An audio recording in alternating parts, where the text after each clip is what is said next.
What is up, guys? My name is Sam. In today's video, I just want to show you guys how I ended up making basically a full-on ecosystem in one of my enclosures with honestly not even intending to.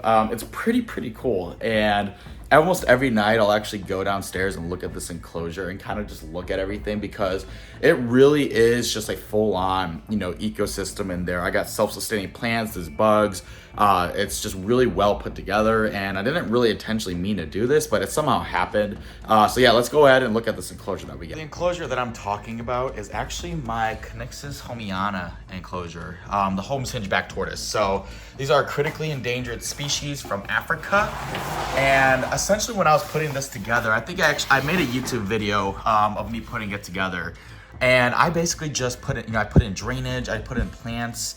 The only light that I have in here is actually a UVB light, but I think what I'm actually gonna do is maybe add another plant light over there and maybe try to get some more plants in here. But they're a species that likes low light, from what I've been told from my friends and everything. So, that's the only light I've been having in here, but I've got a couple of plants, just like I forgot what that one's called, some sort of whatever. That's a snake, a snake plant.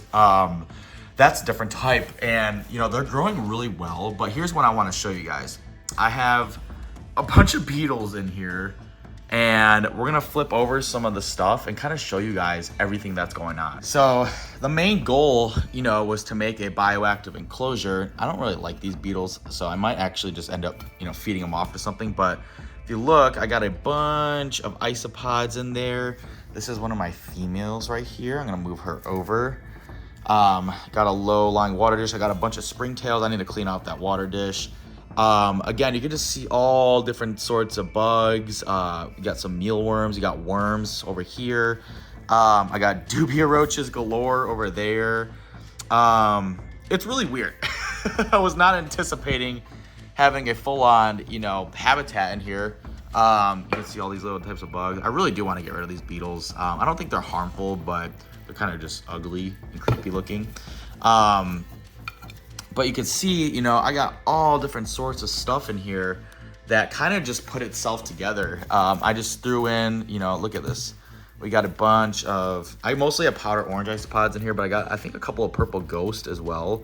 Kind of hard to see, but yeah, there's a purple ghost right over here. Oop. Did I get him? Yep. As I dropped him again. I don't know. It's just really cool that, you threw some stuff together and all you really have is a ceramic heat emitter and one light, and these plants are doing super well. I originally put in a fern in here and that did not survive long. It completely died, but it's just really awesome to see all this different types of life being created in something that you didn't really anticipate happening. But it's really nice because, these animals, they eat all the poop and all that stuff from the tortoises, so it's really just a self-sustaining habitat, which it's pretty freaking cool. I think I am gonna take these beetles and just kind of dwindle down the population and maybe feed them off to something. But yeah, all right, so I'm gonna capture some of the beetles here. Come on, guys, cooperate. It's hard to do this one-handed, But yeah, so, the ecosystem itself is pretty cool because, this is just in a 110-gallon Waterland tub. Everything else, I put everything together and they kind of just took off on their own. Even the dubia roaches, which is pretty crazy because it's kind of cool in here, and even the dubia roaches are breeding, which is pretty freaking awesome. The animals are doing very well.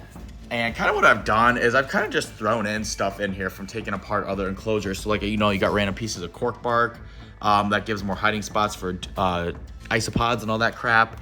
So really, it's just throwing in a bunch of different things together and seeing what works.